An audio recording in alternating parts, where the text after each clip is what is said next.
이른바 강서구 PC방 살인 사건의 김성수가 1심에서 징역 30년을 선고받았습니다. 재판부는 김성수가 참혹한 범행을 저질렀고 재범의 위험성도 크다고 밝혔습니다. 취재기자 연결하겠습니다. 부장원 기자.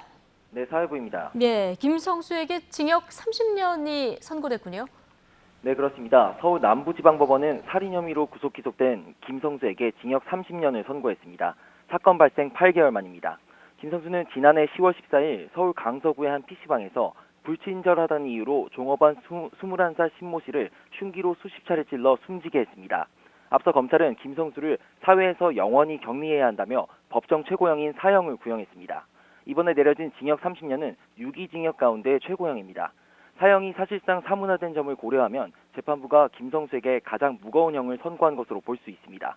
재판부는 젊은 피해자를 생명을 빼앗아간 김성수에 대해 도저히 용서받을 수 없는 중죄를 저질렀다고 밝혔습니다.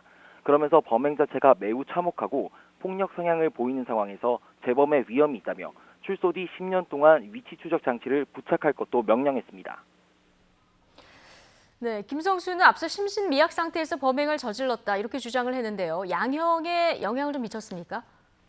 김성수는 경찰 수사 과정에서 우울증 진단서를 제출하는 등 심신미약을 주장했습니다. 이 때문에 청와대 국민청원 게시판엔 처벌이 약해져서는 안 된다는 글이 올라와 100만 명 넘게 동의하기도 했습니다. 법무부는 앞서 정신감정 결과 김성수가 심신미약이나 심신상실 상태가 아니라고 판정했습니다. 1심 재판부도 김성수가 성장 과정에서 폭력과 불안에 시달렸다며 이런 정신적 요건이 범행에 어느 정도 영향을 미쳤을 거라고는 인정했습니다. 하지만 그런 사정과 성장 환경을 고려하더라도 죄질이 나쁘다고 지적했습니다. 사건 당시 김성수의 범행을 도운 혐의를 받는 동생은 또 무죄를 선고받았군요. 네, 그렇습니다. 김성수의 동생은 김성수와 몸싸움을 벌이던 피해자의 허리를 뒤에서 잡아채는 등 범행에 가담한 혐의를 받습니다. 이를 두고 살인죄의 공범으로 처벌해야 한다는 주장도 나왔지만 경찰은 동생이 싸움을 말리는 등 살인 공범으로는 볼 수 없다며 공동폭행 혐의만 적용해 재판에 넘겼습니다. 하지만 법원은 공동폭행 혐의에 대해서도 무죄를 선고했습니다. 재판부는 김성수 동생이 피해자를 때리거나 결박하지 않았다며 폭행 혐의를 무죄로 봤습니다.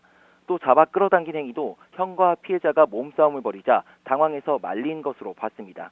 지금까지 사회부에서 YTN 부장원입니다.